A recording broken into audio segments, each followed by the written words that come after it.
Good morning, Legion. Our first story of the day is a company that everyone should have on their radars because it's a company working at the intersection of humanoid robots and AI model training. Mechanize.work has a very insightful blog on technological determinism. In other words, why we should all prepare for the rapid automation of many industrial processes and how best to prepare for this new era of AI dominance. It's a fun read with a couple of questionable assumptions, but still interesting all the same. Next up, the CEO of Google himself, Sundar, showcasing how AI put forward a novel hypothesis about cancer cellular behavior, which scientists actually experimentally validated in living cells.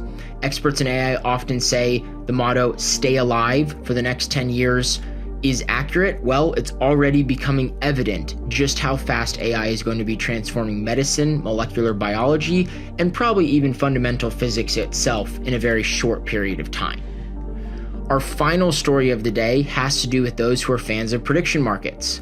Forecast Bench has a series of baselines for how competitive LLM models are becoming in matching human super forecasters, which means those humans who spend their time, energy, and money forecasting future events.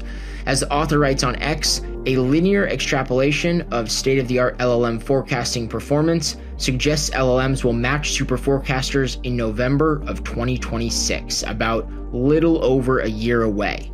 Now imagine how this will impact trading on prediction markets when an agent can rival some of the best human super forecasters.